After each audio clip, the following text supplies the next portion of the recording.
This is C-SPAN's Afterwards podcast. This week, economist Melissa Kearney discusses her book, The Two-Parent Privilege. She argues that the decline in two-parent married households is a driving factor in many of America's economic issues. She's interviewed by American Enterprise Institute's Center on Opportunity and Social Mobility Director, Scott Winship. Hello, Melissa. It's a pleasure to have this conversation with you. Yeah, it's good to be with you, Scott. We're here to discuss your great new book, The Two-Parent Privilege, How Americans Stopped Getting Married and Started Falling Behind. Excellent book. Why don't we start off just by having you tell our viewers about your professional background and interests and what led you to write the book? Sure. So I am an economist. I've been on the economics faculty at the University of Maryland for 17 years now. Before that, I trained at MIT.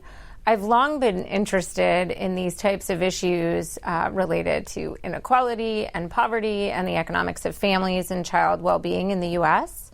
How I came to write this book was I've been studying these issues for 20 years, and it has become abundantly clear to me that what has happened to family structure in the U.S., the dramatic change in the way kids are being raised in the U.S. in terms of the increase in the share of kids living with only one parent. That's, more than 1 in 5 kids in the U.S. now, more than in any other country in the world.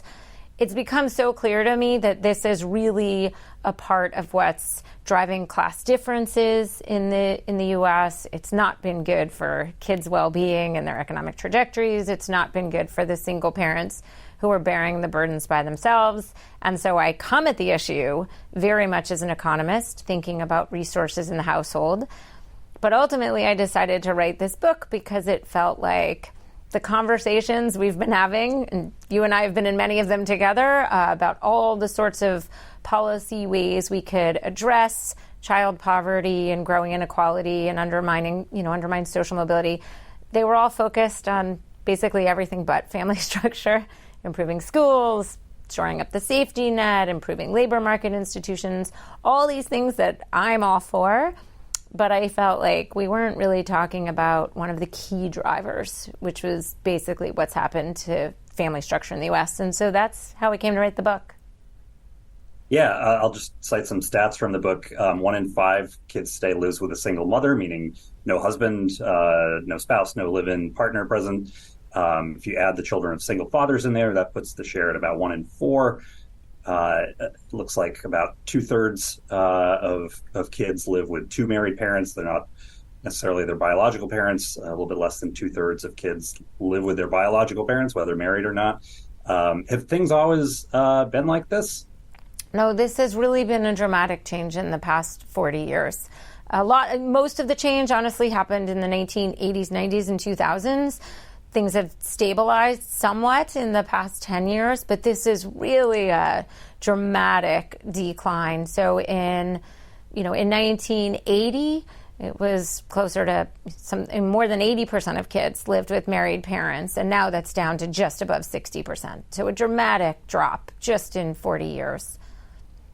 And has it occurred among kind of evenly among all segments of society? No, and this is a big theme running throughout my book. This is really what's really emerged over the past 40 years is this quite shocking and dramatic education class gap in kids' family structure. In particular, what's happened is that college-educated parents, an already advantaged group in our society, right? Parents who are already bringing in high levels of income. They've continued to get married and have their kids raise their kids in married 2-parent homes.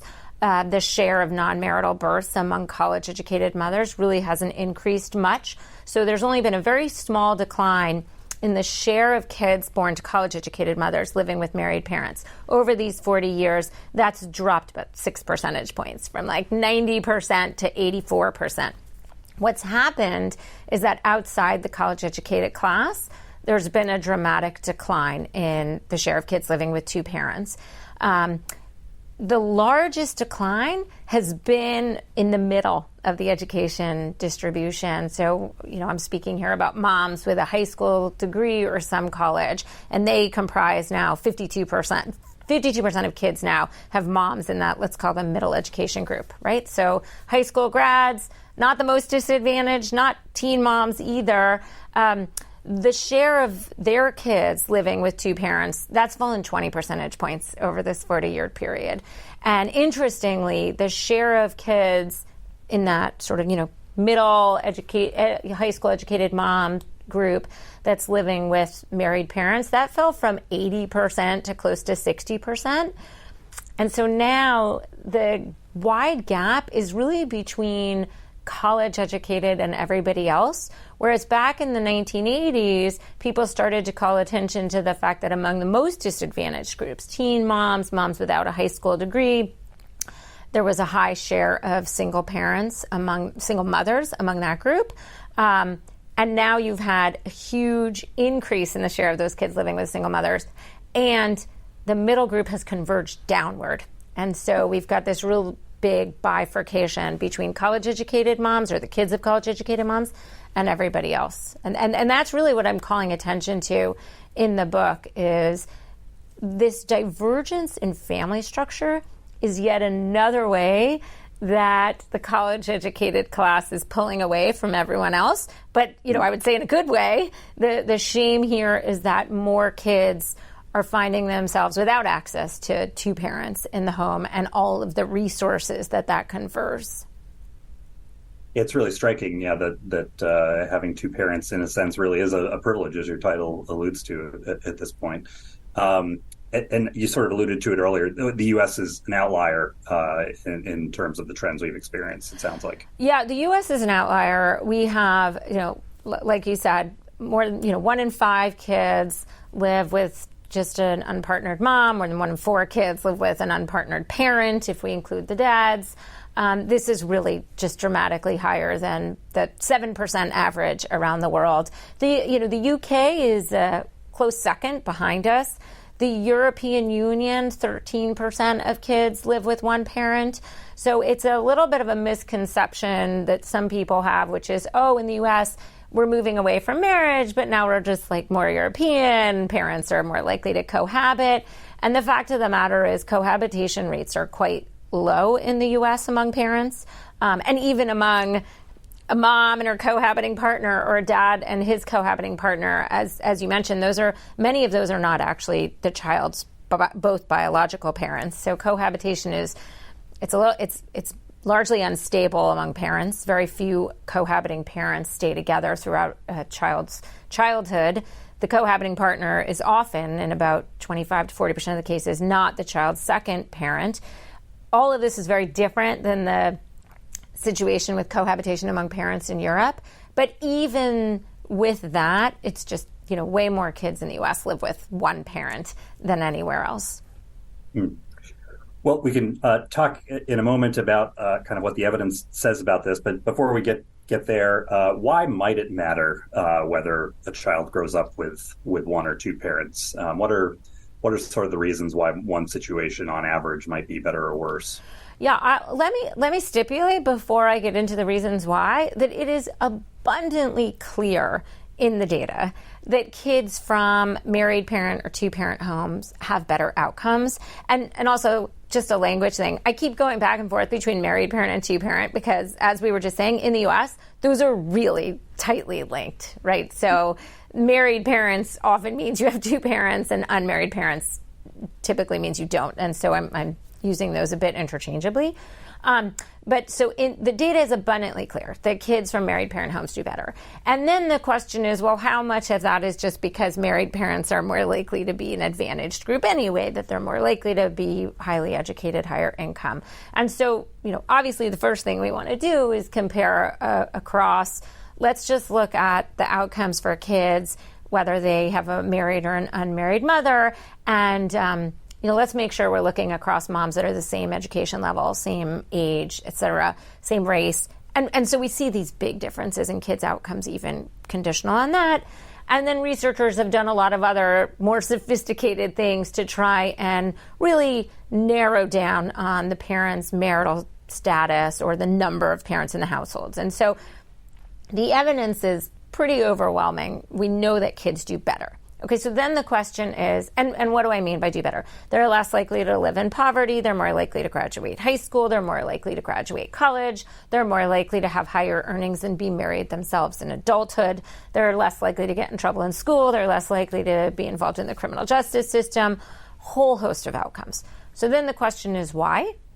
And a big part of it, unsurprisingly, is income differences, right? And so one of the things that a married parent or two-parent home tends to do is have a second parent in the household with earnings capacity. And so just as a matter of simple math, two parents tend to bring in more income than one parent alone.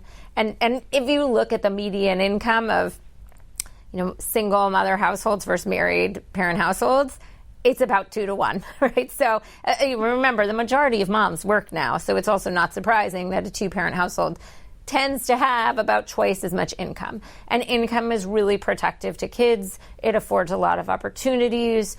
We know this, right? We know this. We have lots of evidence on this. So income is a big part of the story, but it's not the whole story. A second parent in the household, I see this in the data, but you and I both know this as parents. Anyone who has kids would tell you, kids also take a lot of time. And we see that kids who live in two-parent or married parent households, they have more parental time. So the extent we think that parental time with kids is an investment. It's an investment in their human capital. Development psychologists talk about the way parents spend their time with kids and in ways that foster their development and service their needs at different ages. We just see that kids from married parent homes are more likely to get those parental time inputs. And a third sort of mechanism that I think is really important and that there's evidence in favor of is we see that kids who live in married parent homes are more likely to get exposure to the type of parenting that development psychologists would say is developmentally appropriate and nurturing and beneficial.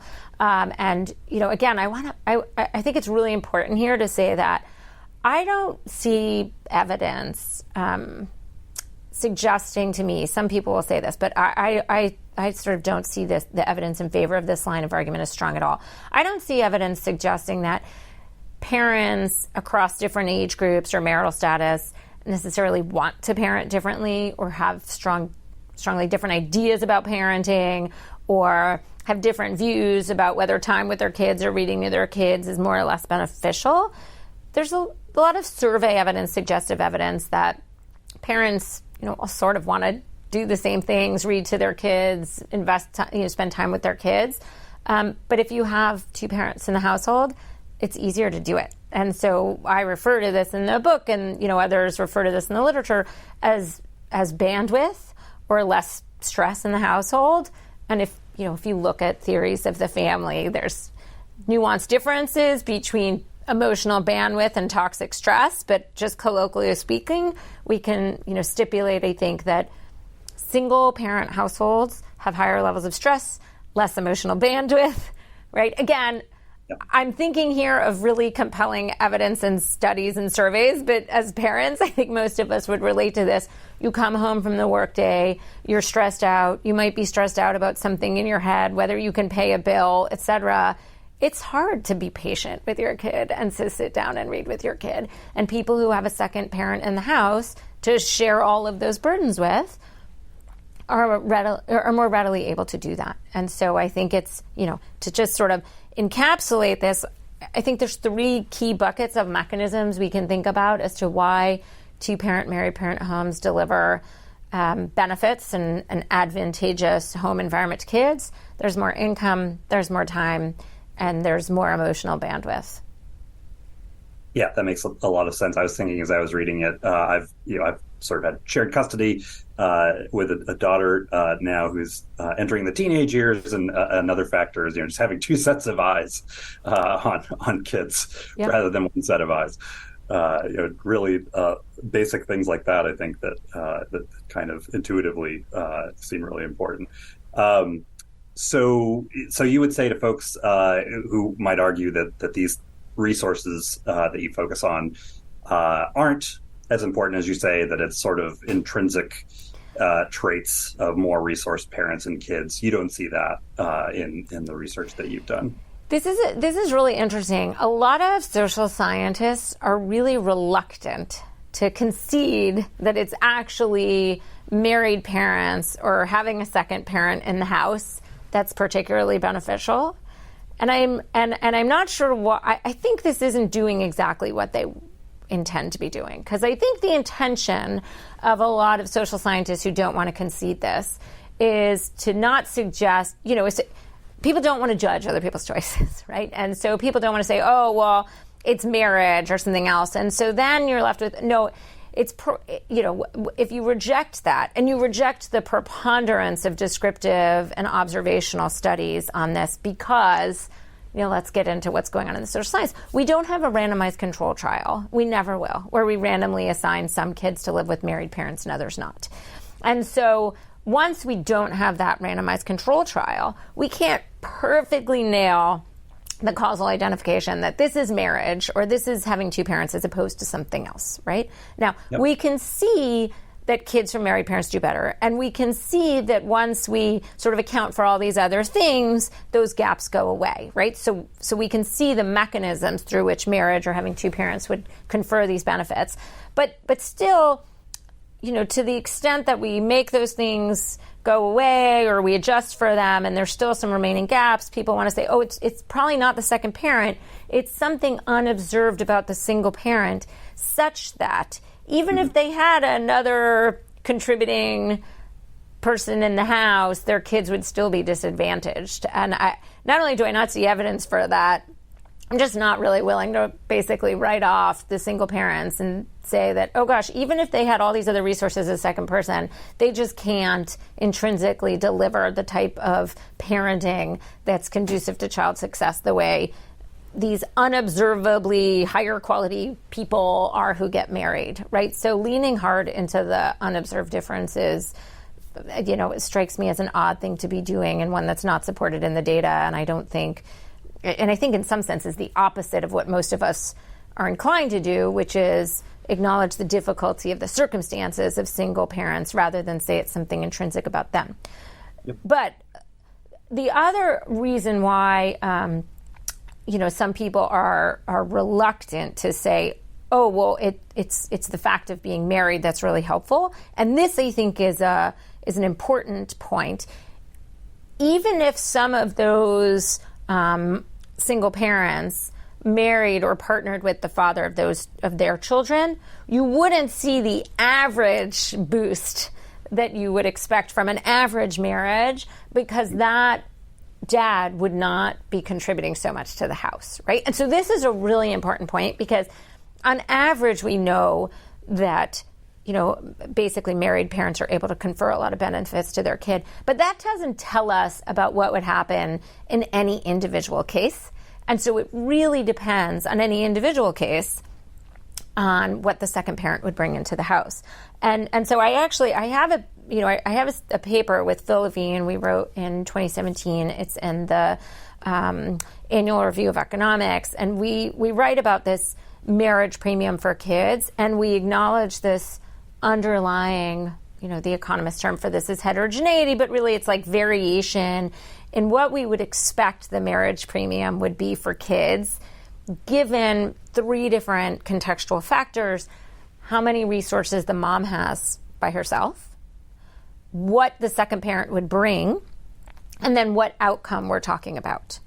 And so let me be very specific if I can. So for example, if we're talking about two teenage parents, neither one of them graduated high school, neither one of them has very good job prospects, even if they were to be married, they might still struggle to be able to, let's say, get their kid through high school, right? There still might be a lot of resource deficits in their household.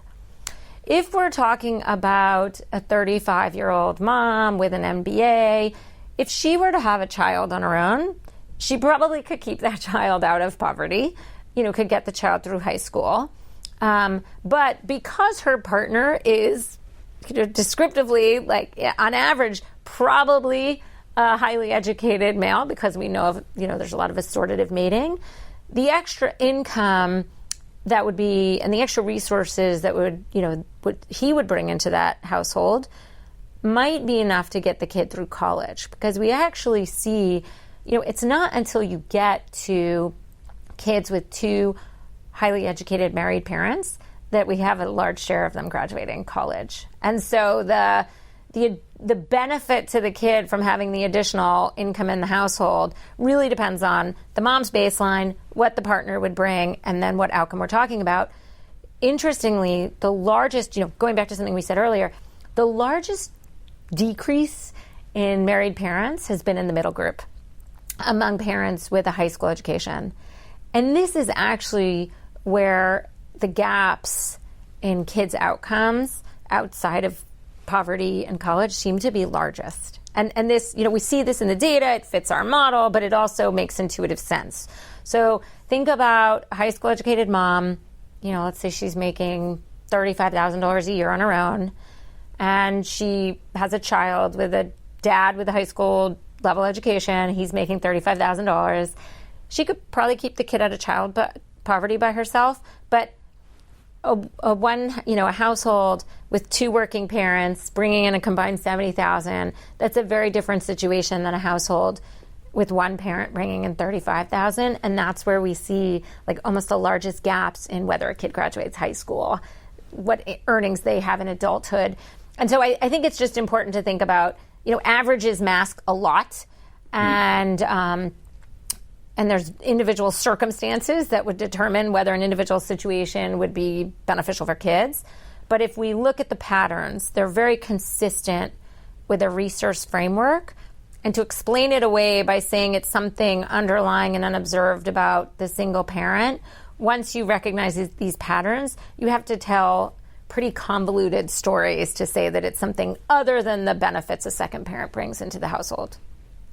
Yeah, I thought your study was really clever. It's a great example of starting with a theoretical framework and figuring out a research design that will let you see whether it's true or not, and then taking the evidence as it comes.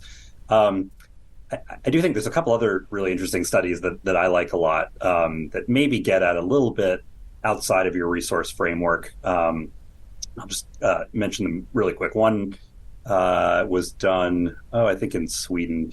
And it looked at kids of divorce where the divorce happened because their dad was in an office that was a little bit more imbalanced in favor of women than of men. And therefore, there was more opportunity for an extramarital affair to happen. Clever design, so terrible. Yeah, right. It's an awful real come on, guys, come on, just because there's no more women around. And so, for those kids, the study found that the effects of divorce were really negative, which you can imagine. Maybe these are kids who are in a marriage that, as far as they know, their parents are doing fine, and this is sort of a big disruption and shock to what was sort of a stable childhood. The other study that's kind of an interesting opposite to that was done by Keith Finlay and David Newmark. And they essentially find that kids who end up being raised only by their mom because they live in a state where conditional on their dad being convicted of a crime, he goes to prison. Those kids end up not being worse off growing up with a single mom than if, under the counterfactual, they had grown up with their dad in the picture too. And that makes sense too in some regard. If a lot of these guys, on average, that were convicted of a crime and went to prison, might not have been the greatest dads as well. So that I think goes a little bit beyond sort of your resource argument. I try to use the term resource very broadly in the sense that I don't mean just income, right? Yeah. And I actually think these two studies are right on point to some of the stuff I talk about in the book. I talk about two different studies of parents convicted of crime to make this point exactly what you just said, which is if the second parent would be harmful, right, then that's a situation where, think about what are the resources the parent would bring into the house? Well, in that case, it would be instability, it would be conflict. These would be negative things, and that child, again, data shows, really clever studies show that like let's just take, two parents are convicted of the same crime. One happens to be randomly assigned to a judge with a higher propensity to send, someone convicted of that crime to prison. Two different studies have used that kind of design and find that it's beneficial to the kids. That actually helps make the point really clearly that it's not in all cases that kids would be better off. And we certainly don't want to go back to a situation where we're stigmatizing single parenthood so severely that people feel like they have no choice but to leave abusive or harmful marriages or partnerships. And so that's a really important point. I didn't know about that study about the divorce, but it's actually also, really important to thinking about the marginal versus average. And so what is happening in that study where you just mentioned? Well, there the divorce, seems to have been instigated by an extramarital affair as opposed to obvious conflict in the house. And one of the lines of pushback I get often is, this is terrible that you're openly lamenting the decline in marriage because a lot of marriages are unhappy. And I think this raises an uncomfortable question, and this is beyond the scope of what I am an expert on or what I write about. This raises a really important question about when actually is it better for the kid, and we've gone so far in the direction of couples not being together that have kids together, right? I mean, 40% of kids in this country are born outside of a marital union. It's not that in 40% of those cases, the partner would be violent or abusive, right? We're so far beyond extreme cases that we have to ask the question, have we gone so far that maybe these partnerships wouldn't have been gloriously happy, or, the parents wouldn't be phenomenally and ebulliently in love like every day, but maybe that stability and additional resource would be beneficial to kids. And I think, that's a difficult conversation to have, and nobody, likes to question individual freedom and choices in pursuit of happiness. And I would just, somebody has to be thinking about the kids, right? And in some sense, like, we see that kids do better when they have two parents stably together, except in these situations where it's very clearly a harmful or extreme case, and then the kids do better when that second parent isn't in the household. Yep, absolutely. I fully agree that 40% of my biological sex are not terrible parents. Open to debate what the right percentage is. Yeah, right. It's probably somewhere between 0 to 40, and there would be wide disagreement about which end it's closer to. Right. This brings us a little bit to this question of men and of boys. I think your book is well positioned to be maybe the most important policy book of this fall, probably the most important policy book of last fall. Thanks, Scott. Was absolutely, it was a book by Richard Reeves, who we both know and are friends with, called Of Boys and Men, where he chronicles the sort of ways that boys and men are falling behind girls and women. Interestingly, I think he sort of skirted over the possibility that single parenthood could affect boys differently than girls, but you tackle that in a chapter of your book. Say more about the differential impact of growing up with a single mother for boys and girls. Yeah, let me say, I love Richard's book, and I think he's done a really important thing here by highlighting the struggles of boys, and he does this in a very very adeptly, making sure to not lament the wonderful advances that women and girls have made, right? But so he's right to say, hey, we've done all this, women are doing better, they're going to college at higher rates, this is great, but hold on and let's look at what's happening to boys. And they're getting in trouble more at school, they are now less likely to go to college than young women are graduating high school. There's all sorts of ways boys are falling behind. You're exactly right, though. I actually link this very explicitly to the fact that so many of them are growing up without dads in their house. And I think breaking this cycle of fatherless homes is actually really a critical thing we have to do to improve the situation for boys in this country. And so, again, I think this will make will feel like common sense to most people that having a role model, a loving role model, a loving male role model in the house is probably pretty good for most boys. But we see this in the data. Okay, so there's been some really compelling recent work on this. Let me highlight 2 such studies. One by Marianne Bertrand and Jessica Pon, and they have a lot of administrative records on kids they've pulled together. They look at kids' school performance and their home environment, controlling for neighborhood characteristics. And what they're focused on is trying to explain the gender gap. The gender gap now in schools favoring girls, meaning that boys are much more likely to get suspended in school. Let's just start with that, right? They're more likely to go to school and lash out in ways that gets them in trouble. And by the way, like getting in trouble in school, getting suspended, those kinds of things spiral. You're less likely to finish school. You're more likely to wind up involved in the criminal justice system. So it's a meaningful metric and outcome.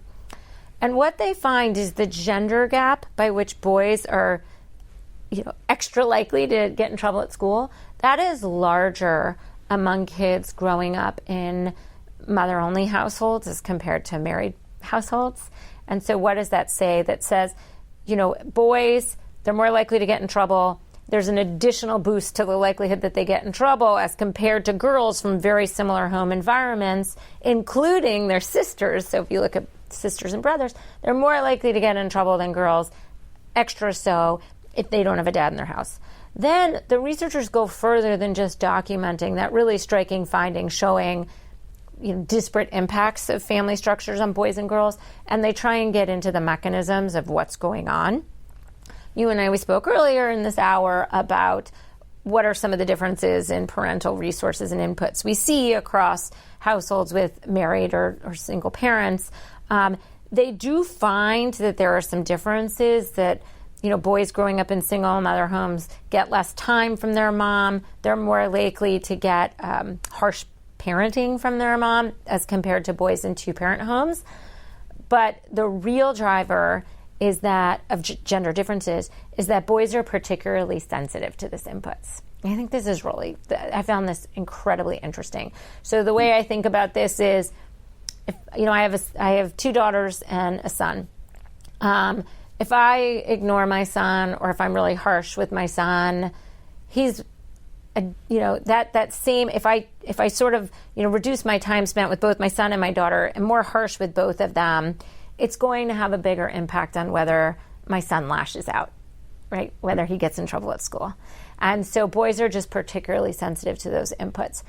I want to be careful because in the way that I think we should be very careful to not say that girls aren't struggling, but we know from the development psychology literature, we know that on average, when girls are struggling, they're more likely to internalize their unhappiness or their anxiety. The fact that boys are more likely to engage in externalizing behavior, that means they're more likely to get in trouble in school, and that has all sorts of negative consequences. And so even though it might be more consequential in our sort of educational system and ultimately on their economic trajectory for boys, I just want to be careful to not make it sound like we're suggesting girls aren't struggling. They might just be struggling in different ways that have different consequences, but don't sort of derail their educational performance as much. Yep. Okay. Oh, sorry. There was a second study about boys. So this one is the aggregate level study by Raj Chetty and the Opportunity Insights team out of Harvard. This is at a neighborhood level. Yep. And the study, you probably know which one I'm thinking of. I'm thinking of the one that looks at racial gaps in outcomes between, let's say black and white boys when they grow up into an adulthood. And the single biggest predictor of a smaller gap in adulthood between black and white boys when they're adults is the share of homes with a black dad present in their neighborhood. And this is super interesting. This is beyond the benefits an individual child gets from having their father in the house. Having more homes, black family homes with black dads, is particularly helpful for black boys in that neighborhood. And then the tragedy here in a statistical sense is then they show what a small share of Black boys in the U.S. are growing up in low poverty neighborhoods with a majority of Black dads in the neighborhood. But their study really, I think, also reveals the importance of having dads around for boys' trajectories. Yeah, and I think the really neat thing about that study, a lot of studies like that, you see some correlation between something about the neighborhood and kids' outcomes, and people say that's a causal effect. It's the thing about the neighborhood that we're looking at that caused the kid to do better or do worse. And, lots of times it's just not clear that that's the case. In this study, the interesting thing is that having more resident Black fathers helps Black boys, if I'm remembering right, not Black girls and not white boys. And having more white fathers at home doesn't help Black boys.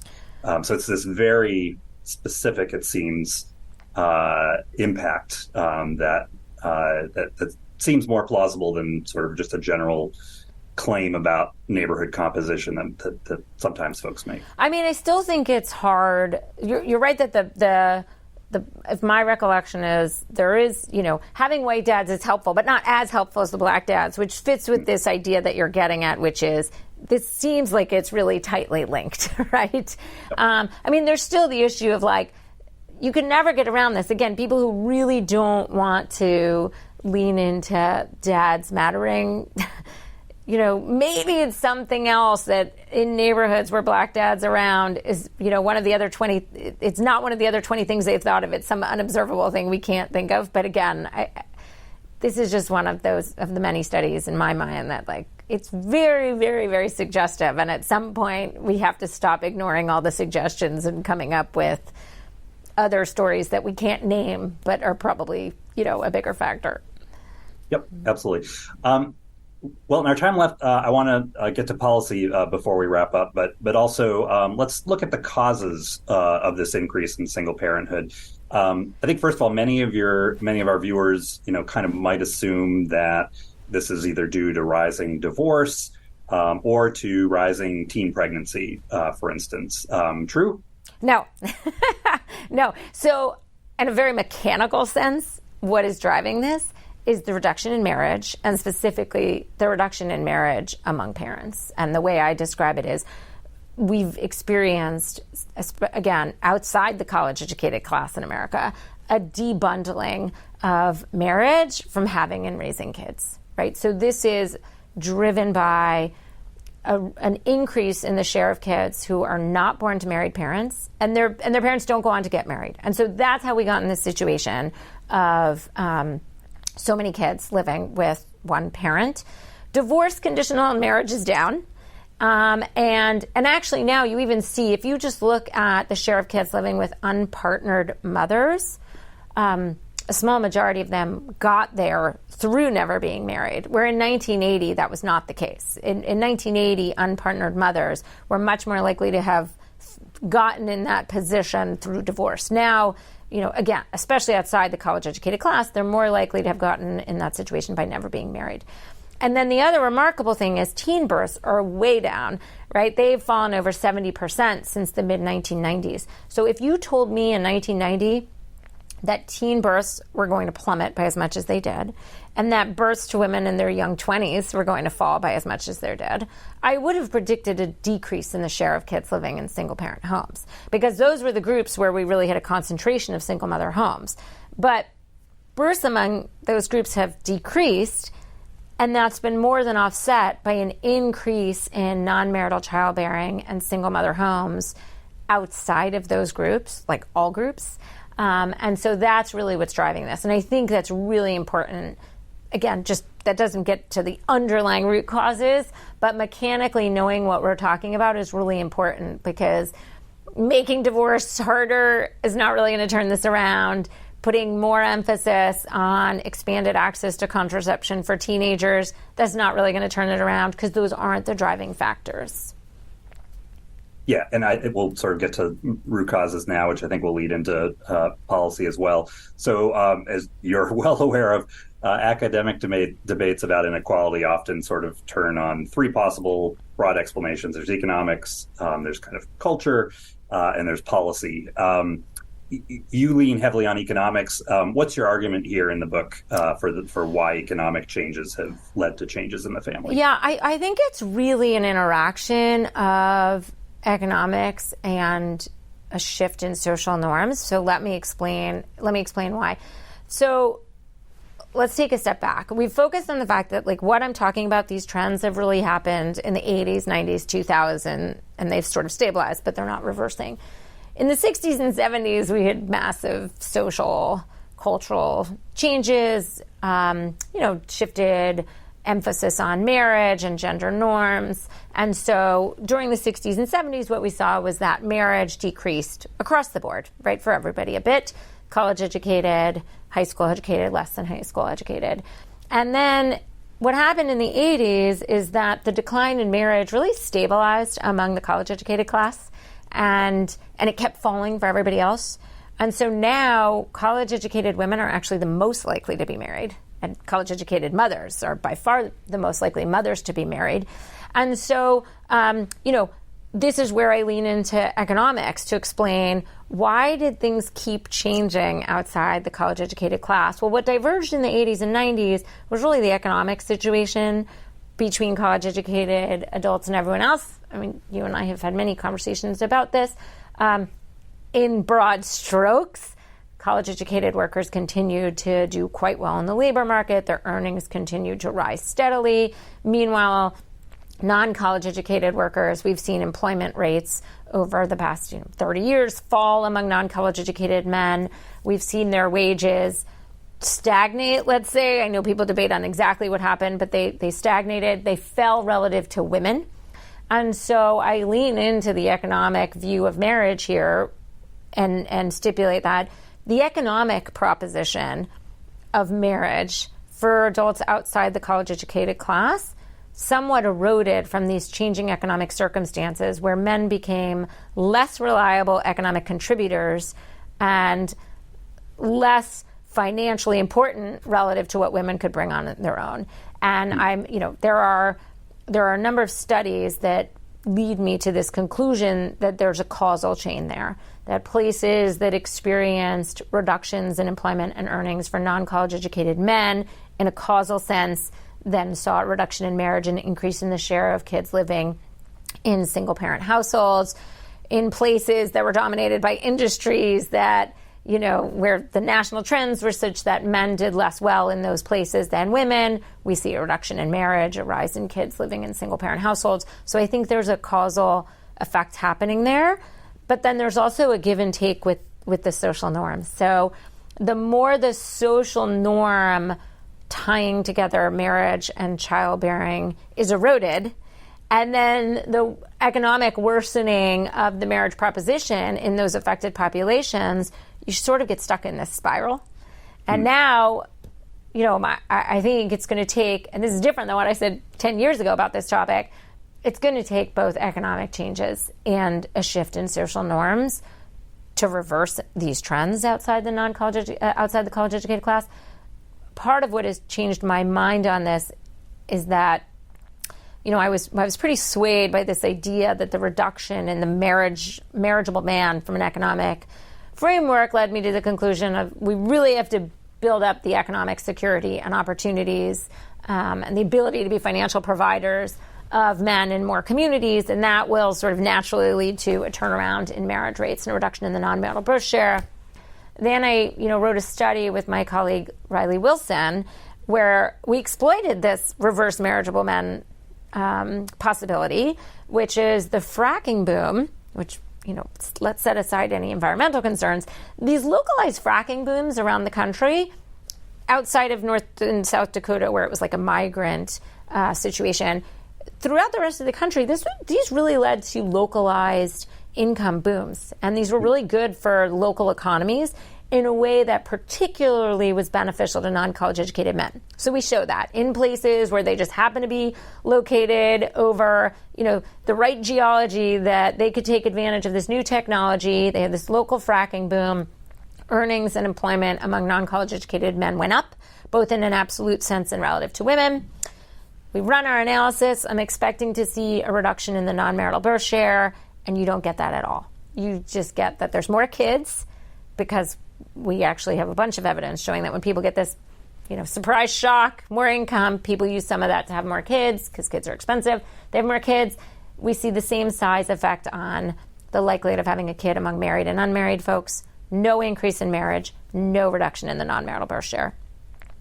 So then because this was surprising, we start speculating, maybe this is about the social norms in this environment.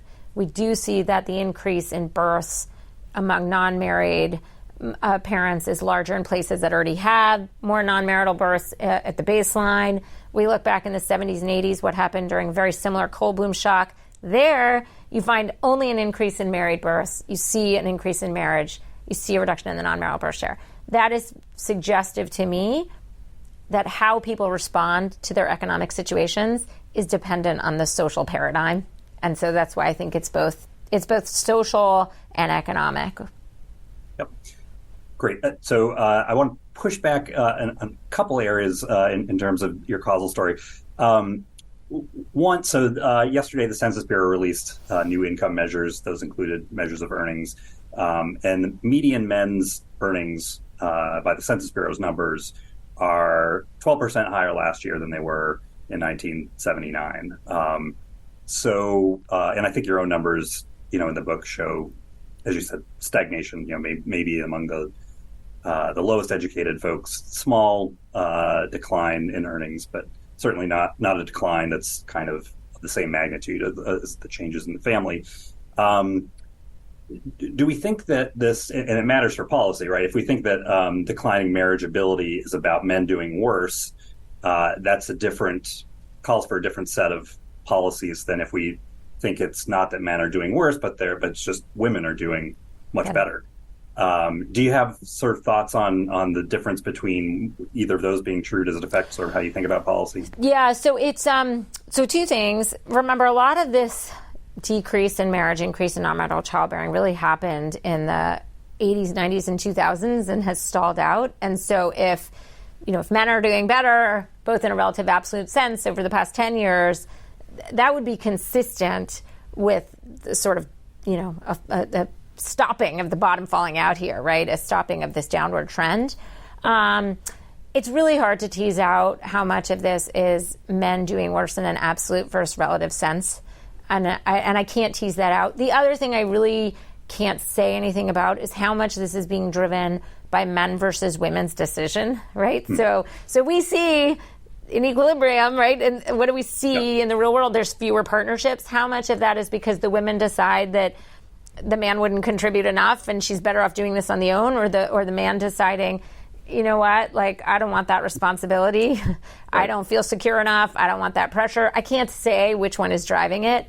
But I think it's, the value proposition of marriage from both sides is reduced if men are either viewed as or view themselves as less able or willing to be financial providers. And I don't think, any improvement in men's circumstances over the past 5 or 10 years is inconsistent with this idea that this sort of, these economic changes in the 80s, 90s, and 2000s sort of got the ball rolling or kept the ball rolling in this direction. You didn't push back in this direction, Scott, but others would push back on me with this old-fashioned notion, including Richard Reeves, this old-fashioned notion that men have to be breadwinners. Yeah, right. Yes, that you will not hear me push back Okay. in that regard. However, I will push back on one other regard, which you're probably anticipating. I think you make a strong point at some point in the book that the gains to marriage for women depend kind of on the outside option. And so since women can, are in more occupations that are higher paying these days, they are more able to support themselves on their own. And that affects kind of how the decision to marry or not marry looks. Another thing that's changed over time is that the safety net has gotten quite a bit more generous. Not so much with cash welfare benefits, as you talk about in the book, but with everything else. There's been a big expansion over 40, 50 years. You sort of are dismissive of the idea that the generosity of the safety net could have played a role in some of these declines in marriage over time. What would you say to those arguments? I think. Well, I'll just yeah.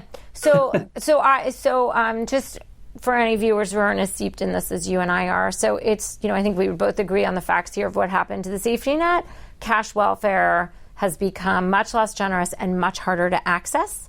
And, sure. And we see that just in terms of what share of single moms are getting any cash benefits. It's like 6% have cash benefits from TANF, right? So we need to move away from this stereotype, harmful characterization from the 80s that single moms are running around relying on welfare, cash welfare, right? That's just not the case. So 80% of, on average, 80% of income coming into a single mother's home is from her own earnings.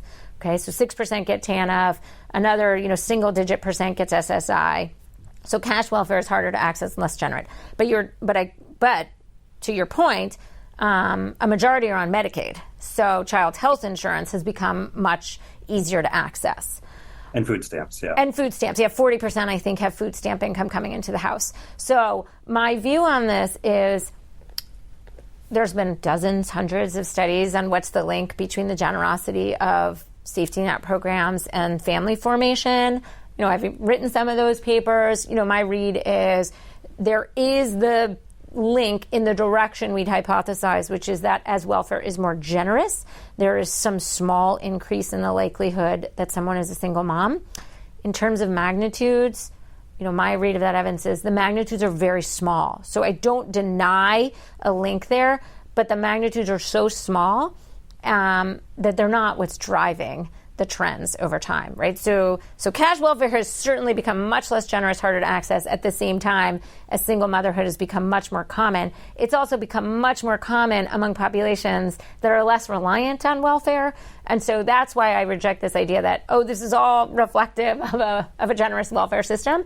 Let me concede some points here to the other side, though. If we didn't have welfare reform in 96, making it harder to access cash benefits, really emphasizing requirements for work, would we have had an even larger increase in single motherhood and non-marital childbearing? I think that's totally possible, right? So I'll grant that. I am also very convinced that taking health insurance away from millions of U.S. children will not meaningfully turn around rates of marriage among parents. And so this is why, I reject these calls to, if the safety net in the U.S. was even less generous, then we'd solve this problem, right? And so even if I'm willing to grant that some people on the margin might be more inclined to have a non-marital birth or be a single mom because there's some measure of basic support out there, I don't think it's a major driver, and I don't think making the safety net more stingy is going to meaningfully turn around things. Okay, we've got just a few minutes left.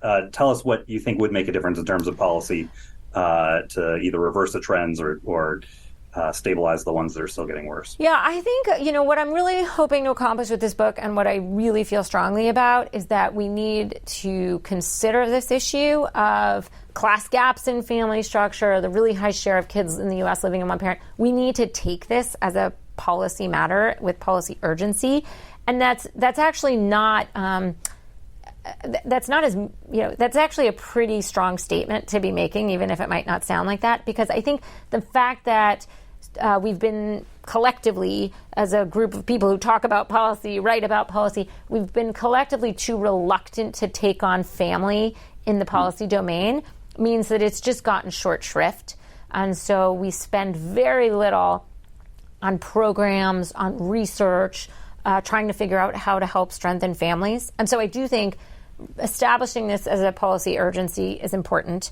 Once we do that, then I think we should have, much more dedicated attention, public dollars, private dollars, community innovation in programs aimed at strengthening families. I also think, again, this is a position that many will disagree with.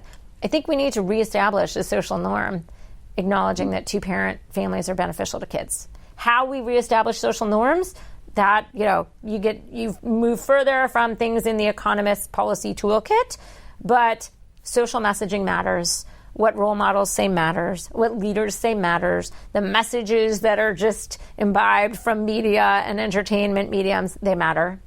And then, we need to get to the root causes. So, social changes being among them, but also the economic root changes, because you and I haven't rejected this idea that men and fathers should still be breadwinners. I do think, recognizing that the challenges that have faced many men in the labor market have spilled over into the family sphere, leaving too many kids growing up without a dad in their home, really emphasizes the urgency of all of the policy things we talk about to improve the economic security of non-college educated men. Great. The book is Two-Parent Privilege, How Americans Stopped Getting Married and Started Falling Behind. Thank you very much, Melissa. This was, as expected, a great conversation. I learned a lot from reading the book, and I do think it's going to do very well this fall. Thanks so much, Scott. Absolutely. Thanks for listening to the Afterwards podcast. We want to make sure you know about our latest podcast, Books That Shaped America. It's a companion podcast to our 10-week television series of the same name. We've teamed up with the Library of Congress and selected 10 books from across American history that have had a major impact on our society.